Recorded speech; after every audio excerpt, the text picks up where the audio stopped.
Тэгээд би тэтгэлэг авч байсан уу? Сургалтандаа тэг төгрөг төлсөн. 100 евроноос 200 евроны хооронд улсаас маа гэд үгнэ гэсэн үг. Hi guys, яатханда. Өнөөдрийн энэ бичлэгээ ерөөхдөө бол оруулах зөндөө бодсон, тэгээ зөндөө удлаа.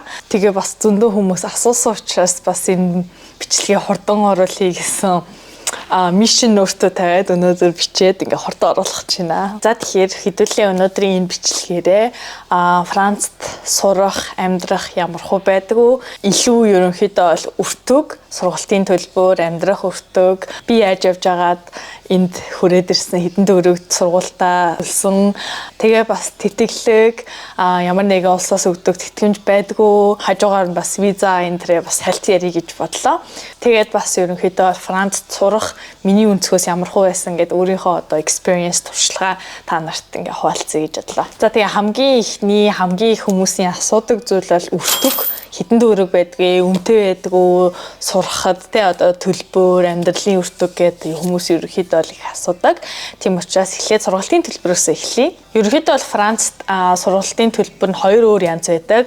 European Union дотор байдаг оюутнууд болон одоо гадаад international оюутнууд гээд төлбөр нь хоёр өөрөөр ангилагддаг. Of course ойлгомжтой European Union дотор байгаа сурагч нартай бол хамаагүй хямд өртгөөр ерөнхийдөө сургадаг. Тэр нь ойролцоогоор 270 еврогоос 389 евро гэсэн ийм хэлбэлцэлтэй байд юм байна. Ерөнхийдөө бол бакалавр болон магистр гээд ерөнхийдөө бол ялгаатай 200 хэд 300 хэдгээд ерөнхийдөө л явагддаг юм байна.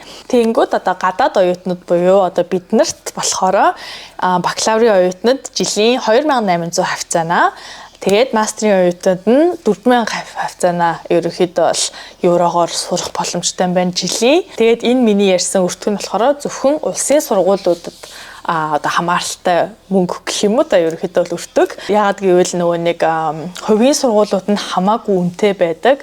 Ойролцоогоор бараг 8000-аас 15000 хавцаа эсвэл бараг 20000 хавцаа жилийн еврогоор төлдөг тийм сургуулиуд ерөнхийдөө бол байд юм байлээ. Хувийн сургууль болохоор тэр нь тэгээ Монгол мөнгөөр хувирах юм бол 33 саяас 62 сая болж ерөнхийдөө бол хувирж гин. Тэгэхээр нэлийн үнэтэй хувийн сургуулиуд гэсэн үг. Гэхдээ нэрээ заавал одоо 2000-аас 4000 одоо тий улсын сургууль хэрвээ apply хийж байгаа бол тэр үнийг төлөхгүйгээр 200-аас 300 буюу одоо Европын сурагч нарын төлдөг төлбөрийг төлж болдог сургуулиуд байд юм байлээ. Үнэхээр сайн судлаад үзэх юм бол тийм учраас ерөнхийдөө сурмаар байгаа сургуулаа сайн судлаад эсвэл ингээ motivation letter энтрээ явуулаад ерөнхийдөө үзэх юм бол тийм бас арга байж болдог гэж би ерөнхийдөө бол уншсан. Тийм учраас судлаад үзэхэд илүүдэхгүй байх гэж бодож байна. За миний өнцгөөс би хэдэн төгрөг одоо сургалтандаа төлсөн бэ гэх юм бол тэг төгрөг төлсөн. Тэгээ яаж явж байгаад би одоо Францад 2 жилдээ магистра хийхдээ үнгүү сурцсан бэ гэх юм бол айгүй специфик заяа айгүй адтай гэж хэлж болно. Яасан бэ гэсэн чинь би Тайванд бакалавра ерөнхийдөө сурсан. Тэгээд манай бакалаврын сургууль маань миний одоо Францад ирсэн сургуультай юм partnership програмтай ерөнхийдөө сурах солилцоогоор юм partnershipтэй. Тэгээд тэрүүгээр нь хүрээд ирсэн чинь би зөвхөн Тайван дахь сургуультай сургалтын төлбөрөө төлөхөд болохоор тийм програм байсан гэх юм уу да. Тэгэхээр би давхар Франц дахь сургуультай төлбөр төлөх надад шаардлага байгаагүй. Зөвхөн Тайваныхтай сургуультай төлөхөд л хангалттай болж таарсан. Тэнгүүд би Тайваны сургуулиасаа тэтгэлэгтэй байсан учраас бараг л үнгүүд одоо сурцсан гэж хэлж болно. Гэхдээ угаасаа Тайваныхаа сургууль нөгөө нэг жилийн одоо сургалтын төлбөр гэж угаасаа тэтгэлэгтэй байсан ч тэтгэлэггүй байсан ч төлдөг. Тэрийг бол төлөөд хүрээд ирсэн байгаа. Ерөнхийдөө л тэгээд би жоохон юм специфик маягаар хүрээд ирсэн учраас та нарт бас хэлчих юм бол бас тэ ирээдүйд сурмаар байгаа бакалаврын сургууль чинь бас өөр улстай юм партнершиптэй байж таарах юм бол ингэж хурж ирэх бас боломжтой байх гэж би бол бодож байна. Тэгээ миний сурсан мастрын бизнес скул нь болохоор жилийн 13500 еврог төлдөг сургууль байсан. Тэгээ 2 жилээр тооцох юм бол би бүр амар их мөнгө химэнсэн болж тарж байгаа байхгүй юу ерөнхийдөө. So I love it. Тэгээд ерөнхийдөө бол юм private schoolтэй одоо business Grand École энтер гэдэг эдний сургуулиуд нь болохоор яагаад ингээ үнэтэй байдаг вэ гэх юм бол угаасаа хувийн сургуулиуд үнэтэй байх нь ойлгомжтой. Гэхдээ хажуугаар илүү одоо наривчлсан хичээлтэй ч юм уу эсвэл одоо бага одоо нэг ангид бага хүүхдүүдтэй байдаг ч юм уу те эсвэл ирээдүйд дадлага хийх одоо олон боломжуудыг ингээ олгодог эсвэл те ингээ networking хийхэд чинь тусалдаг гэдэг айгу тийм өөрөөр benefitүүдтэй байд юм бэлээ. Тийм учраас арай илүү одоо мөнгө өртөг одоо зарцуулах. Тэгээ яг угаасаа адилхан ийм experience-ийг гоё бас улсын сургууль өгөх бас боломж байгаа. Жишээ нь нэг Sorbonne энтер гээд байгаа. Гэхдээ ерөнхийдөө бол яг эзэмшмээр байгаа мэргэжлээс ч хамаарат улсын хувийн гээд ерөнхийдөө бол өөртөө сонгоод ирэхэд ерөнхийдөө бол болно гэж би бодож байна. Миний хувьд бизнесээр байсан учраас угаасаа хувийн сургуульд болж таарч исэн. За тэнгүү дараагийн өртгөөр хэдүүлээ байрны өртгөө ярий. Тэгээ ерөнхийдөө бол байрны өртөг хотуудаасаа хамаарат янз бас олдсон янз байдаг. Ерөнхийдөө бол байр Францд олдох амар хэцүү заяо. Тийм учраас эртнээс л байраа хайж исэн дээр гэж би бол зөвлөе. Тэгээд дундаж болон жижиг хотод гэх юм бол байр ойролцоогоор 500 евроноос 900 евроны хооронд олох боломжтой гэдээ ерөнхийдөө вебсайтууд бичсэн байдсан байна. Тэгээд том хот гэдэг юм бол ер нь 1100 евро дотор олдох боломжтой гэд байдсан байна. Тэгээд би ерөнхийдөө бол энд ажиллаад амьдэрснийх энэнтэй бол relate хийж гин. Яагаад гэвэл миний хамгийн анхны ирээд амьдарч исэн байрны одоо market price нь миний санджаагаар 500 евро илүү 530 евро хавцаа байж исэн. Тэр нь болохоор 23 м квадрат. Тэгээд жижиг хотод байсан. Би Парист бол шууд анх ирж байгаагүй. Лагошел гэдэг жижигхэн 70 эргийн хажууд байдаг хотод бол ирж исэн. Тэгээ дараачаар нь Парист 1100 еврогоор 31 м квадрат илүүдээ найз залуутайгаа хамт амьдарч исэн. Хоббитой ч хоёулаа оюутан байсан учраас жижигхэн 31 м квадратад ингээд хамт амьдардаг байсан студио апартмент. Тэгээ цаашлаад ингээд томруулаад солиод энтергээ явж исэн. Тэгэхээр ерөнхийдөө бол Франц дахь байрнууд иймэрхүү 500-аас 1100-гийн хооронд хотоос хамаарат том жижигээс хамаарат янз байх боломжтой байх. Тэгээд эндээсээ гадна cruise residence гэд байдаг. Тэр нь болохоор монголоор ерөнхийдөө бол дотуур байр гэх юм уу та. Сургуулийнх нь хажууд байдаг юм дотуур байрнууд байдаг. Тэгээд энэ дотуур байрнууд нь болохоор айгүй хэмэд 200 евроноос 500 евроны хооронд ийм дотуур байрнуудад ерөнхийдөө бол apply хийж болдог. Жишээ нь cruise residence болохоор манай нэг Индонезиас ирсэн ангийн найз амьдарч исэн. Тэгээ би тэнд нь одоо нүүлгэлтэнд нь туслаад очиж исэн. Тэгээ харахад бол агүй жижигхэн байр байсан. За 10 эдгэн л метр квадрат. Тэгэхээр ганцаараа нэг хүнд бол угаасаа жижигхэн гэхдээ it's doable. Тэгээд тэр охин болохоор 250 евро илүүтэй төлж исэн. Тэгэхээр айгу хямд боломжийн гэсэн үг.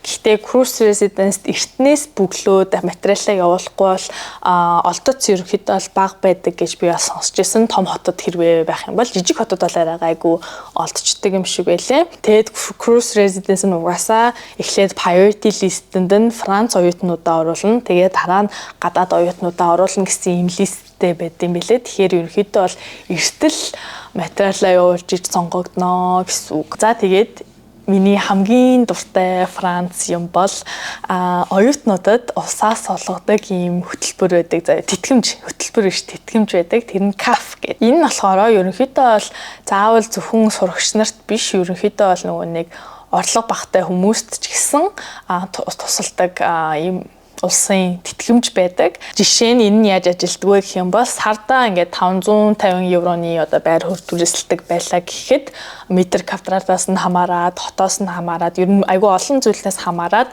100 евроноос 200 евроны хооронд ингээд улсаас маа гэд үгнэ гэсэн үг. Ингээд тэтгэмж. Ягаад гэвэл чи сурагч тэгээд улсаас ингээд тусалдаг гэх юм уу та. Тэгээд би сурагч байхдаа л угаасаа apply хийгээд улсаас ингээд мөнгө авдаг байсан. Тэгээд би нэг анх удаа сонсчоод би бүр ваа ямар гоё юм бэ гэж сонсч байсан. Өмнө нь ерөөсөө байр майранда те Тайван энэ төр амьдарч байхдаа тийм улсаас тэтгэмж энэ төр авч үзээгүй учраас айгүй гоё санагдчихсэн.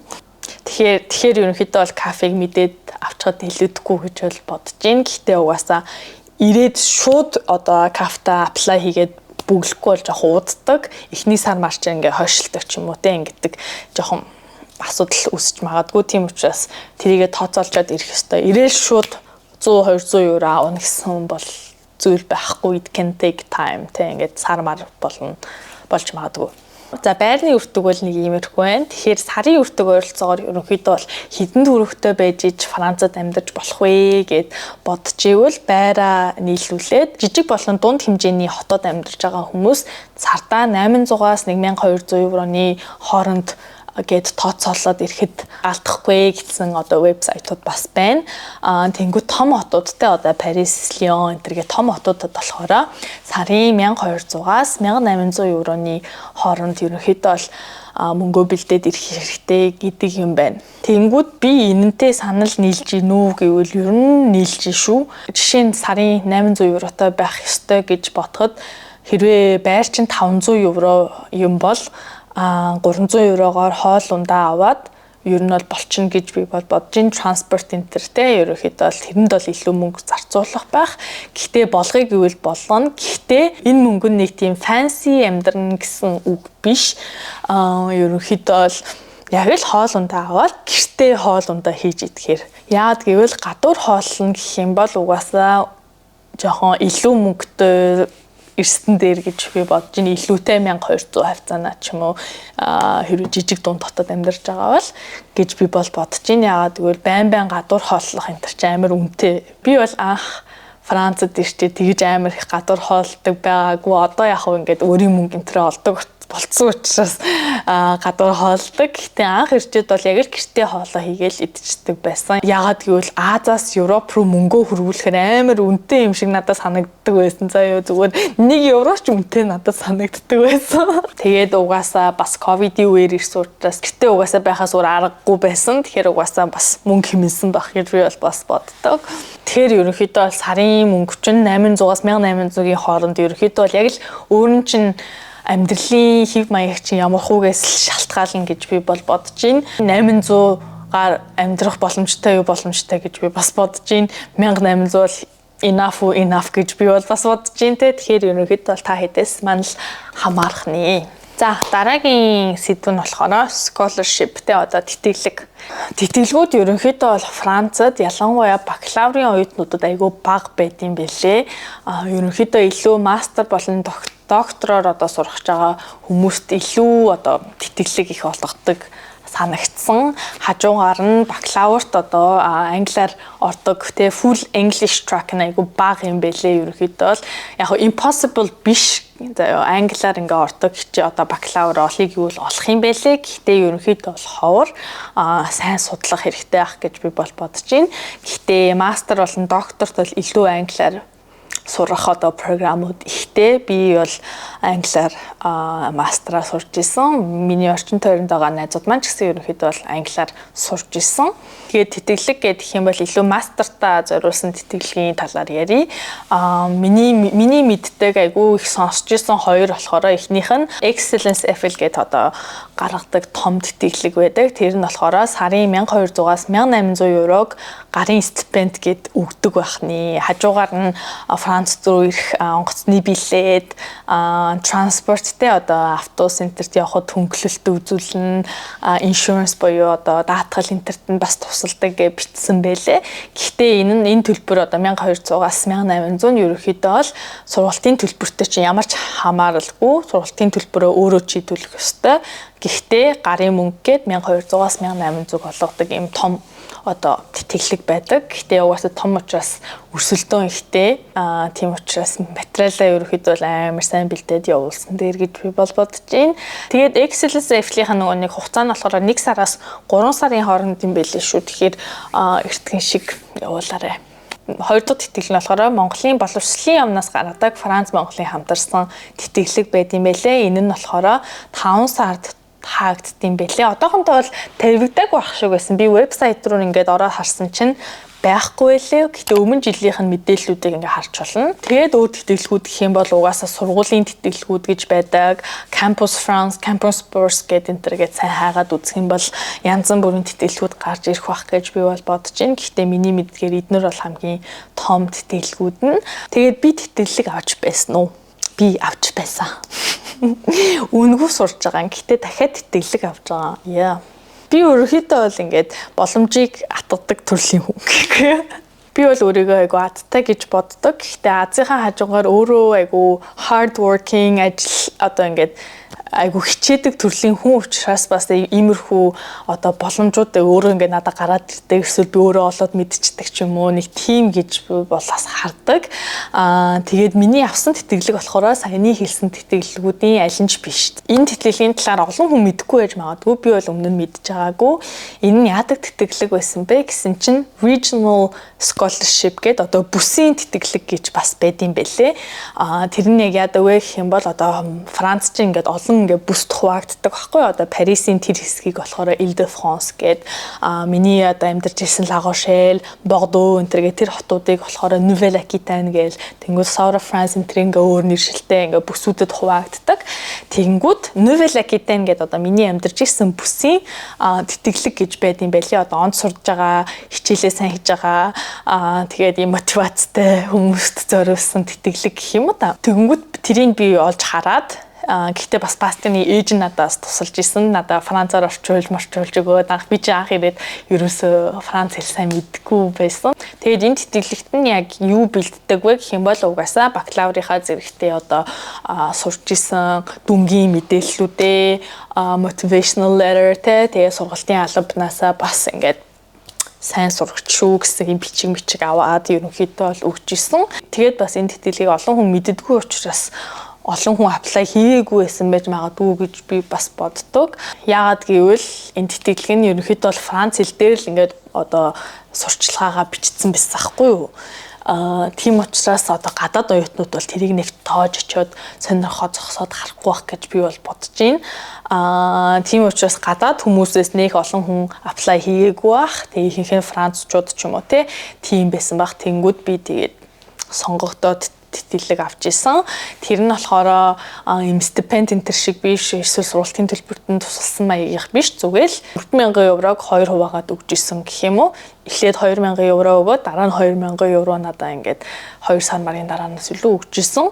Тэгэл маа ингээ өөрийгөө аргал гэсэн маягийн одоо илүү support маягийн мөнгө гэх юм уу та. Тэгэл би чинь 4,000 евротой халаасны мөнгө өөрөө олчиж байгаа нь тэгэл nice амьдсан.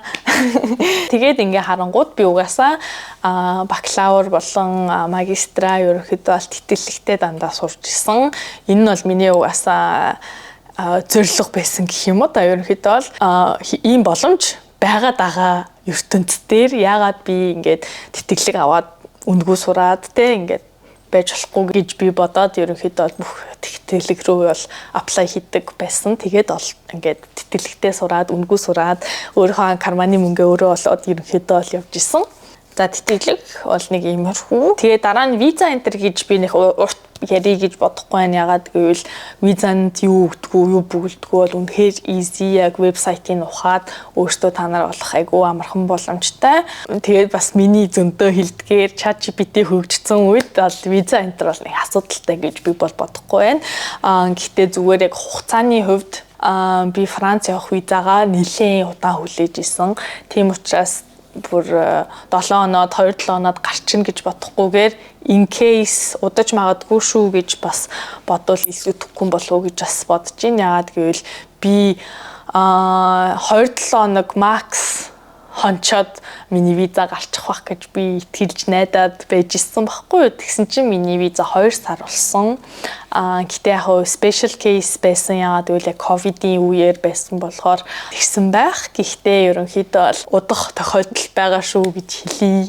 За бичлэгнийхээ хамгийн сүүлийн хэсэгт ерөнхийдөө бол Францд ирж сурснараа ерөнхийдөө надад гарсан өөрчлөлт ч юм уу яг юу сурсан бэ гэд ярих юм бол би нэг тийм Франц буюу одоо Европ хүмүүсийн нэг зан чанарыг өөртөө айгу наасан гэж боддог байхгүй юу. Гэхдээ энэ бол үнэн байж магадгүй, хутлаач хийж магадгүй. Гэхдээ би at least тийм байхыг хичээдэг гэх юм уу та. Тэр нь одоо юу вэ гэхээр айгу тийм нээлттэй байх байдлыг сурсан гэж би бол боддог.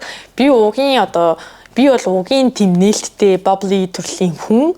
Гэхдээ л одоо Европуудын левел дээр хүрэхгүй хүн байсан гэх юм уу да. Ерөнхийдөө хэднээс ч ялангуяа францчуудаас сурсан зүйл нь болохоор өөрийгөө болон өөрийнхөө бодлыг илэрхийлж сурах гэх юм уу. Яагаад гэвэл Европ хүмүүс чинь айгүй тийм бодлоо айгүй ингээд фильтргүй илэрхийлждэг эсвэл буруу одоо бодол санаа байх вэ гэж бодох ч юм уу эсвэл эсвэл багш юм асуунгууд буруу хариулт байх үү гэж санаа зовхгүйгээр ингээд шууд бодлоо илэрхийлдэг төрлийн хүмүүс ахгүй юу. Тэгэнгүүт би Францд ирэхээс өмнө жишээ нь Тайванд болохоор зөвхөн хариултыг 100% мэддэг байж хариулдаг төрлийн тийм хүн байсан гэх юм уу та. Одоо жишээ нь багш ингээл анги дээр асуулт асуунгууд би хариултыг яг ингээд 80% та мэдээд байдаг. Гэхдээ яг 100% мэдгүй бол би дугаа суудаг ч юм уу те. Ингээд амир ингээд хаста гараа өргөл энэ юм болов гэдэг тэгдэг төрлийн хүн байгаагүй. Яг манай Тайванд ангийн хүүхдүүд ч гэсэн нэг тийм бас байгаагүй. Яг энийг бол би cultural thing гэж харж байгаа байхгүй. Ерөнхийдөө их нэг тийм соёлын юм байгаад ах шиг байгаа юм. Манай адууд нь жоохон чимээгүй талтай тий. Тэнгүүд яг манай Тайванд ангид яг ингээл гараа өргөл дуграал юм ярьдгүүд нь дандаа western төрлийн хүмүүс, South African эсвэл тэ ингээд Европоос ирсэн сурагч нар ч юм уу нэг тиймэрхүү төрлийн хүүхдүүд нь санах одоо бодох юмгүй шууд ингээд хариулцдаг төрлийнх байсан. Тэгээд яг одоо 100% Франц environment-д ирээд манай ангийн ерөнхийдөө бол ихэнх нь францчууд байсан. Тэгээд яг энэ Франц хүмүүс дунд сурангууд би ингээд энэ хүмүүс ч одоо буруу хариулт өгч ийн гэж имэхгүйгээр шууд ингээд өөрийгөө илэрхийлдэг юм байна. Багш нар ч гэсэн тэрийг ингээд зөвөр ингээд тойруулаад ингээд хариулт руу ингээ хүрэгчдэг ч юм уу те. Бүр шаал ингээ сонио одоо линк энтергүй хариулт хүн өгж яхад багш нь ингээ айгу гоёор ингээ тайлбарлаад нэрэтээ ингэж харж болох юм байна гэд ингээд явуулцдаг ч жишээний те. Тим одоо culture-тай хүмүүс гэж би бол харсан миний хувийн experiences. Тийм учраас би бас хэдэн сарын дараанаас ингээд зүв буруу хамаагүй шууд ингээ хариугаа хэлчихдэг. Эсвэл ингээ бодлоо илэрхийлждэг болж ерөнхийдөө бол сурснаа бол анзаарч ирсэн тэр үедээ. Тэгээд би энэ зангийн айгу одоо positive маягаар хүлээж авдаг. Of course яг ингээд бүх зүйл хоёр талтай те ингээд дандаа яп хийгээд байх юм бол of course it's not good. Гэхдээ ерөнхийдөө бол сайн талаас нь хүлээж авах юм бол сайн гэж би бол боддог. Тэгээд би энийг би өөртөө одоо суулгасан гэж би бол боддог. At least хичээдэг ерөнхийдөө бол. Тэгээд нэг өөр ялгаа энэ төр гэх юм бол Франц оюутнууд одоо миний Тайван дахь experiences арай өөр нэг байсан юм нь болохоор тэгж амар дүнгийн хойноос хөөцөлддөггүй төрлийн хүмүүс шиг надад санагдчихсэн. Яг л ойлгох юм ойлгоол яг YOLO chill enjoying life type of people ерөнхийдөө бол надад санагддаг аахгүй юу. Тайванд чинь бид нар ингээл амар хичээлээ хийгээл манай ангийн 5 охтууд энэ төр чинь бүр амар хичээлээ хийгээл ерөнхийдөө бол амар competitive хажуугаар нь айгу дүнгийн хойноос хөөцөлддөг, сайн сурахыг хичээдэг тиймэрхүү одоо хүмүүс шүү дээ ерөнхийдөө л. Тэнгүүд энд болохоор илүү хичээл дээр сурах юмаа сураал бүр тэгж амар hard working энэ төр биш. Тэгэл хичээлийн дараа let's go for apero гэлтэй ерөнхийдөө хичээлийн дараа хэдүүлээ ийшээ очиж юм хүмүүцсөө хэдүүлээ ингэж тгий гэсэн нэг тийм vibe-тай хүмүүс. Тэгээд тэрийгээ дагаад ч гэсэн манай сургууль дээр айгүй тийм олон юм association клубүүд байдаг байсан гэх юм уу. Хичээлийн дараа одоо сонирхлоороо ингээд нийлэлцэн хүмүүс ингээд уулзаад ямар нэгэн төрлийн юм хийгээ явдаг төрлийнх. Тэгэнгүүт яг энэ одоо club association-ууд нь болохоор ингээд сургуулаас нь гаргаж өгсөн яг ийм official одоо клубүүд байгаа байхгүй юу. Жишээ нь одоо orientation day гээл одоо нэг танилцуулгын өдөр болдог штэ. Тэгэнгүүт сурагч нар өөрсдөө ингээд ширээ засаад ингээд баахан өөр ширээнүүд засаад за манай клуб бол ийм клуб одоо жишээ нь зураг бичлэг сонирхдаг хүмүүсийн клуб ингээ манад ингээ юм бол бид нар ингээ ийм юм хийн. Тэнгүү дараа нь ингээд өөр ийм клуб, спортын клуб, ийм клуб гэдэг баахан ийм одоо хичээлээс гаднах activity хариуцсан ийм клубүүд байдаг. Тэгэхээр миний ингээд харсч ойлгосноор хичээлээ хийж болж байгаа. Гэхдээ хажуугаар нь бас ийм сонирхлоо дагаад илүү бас өөр хүмүүстэй уулзаад өөр зүйл хийх ийм нэг тийм баланстай хүмүүс гэх юм уу. Ерөнхийдөө л айгу тийм YOLO life balance, enjoying life гэсэн нэг тиймэрхүү зүйлүүдийг би бол Францд ирээд сурсан гэж би бол боддог. Тэгээд ерөнхийдөө бол part 2-ороо Францд сурахын одоо давуу тал болон сул талыг ярих гэж бодлоо. Энэ бичлэгэндээ ярих гэхээр амар их юм ярьж удаан урт бичлэг болох гээд байна. Тэгээд ганц ч болтон хүнд хэрэгтэй байсан байгаасай. Тэгээд өөр асуулт байвал of course comment хэсэг дээр бичихээ мартаа. Okay, bye bye.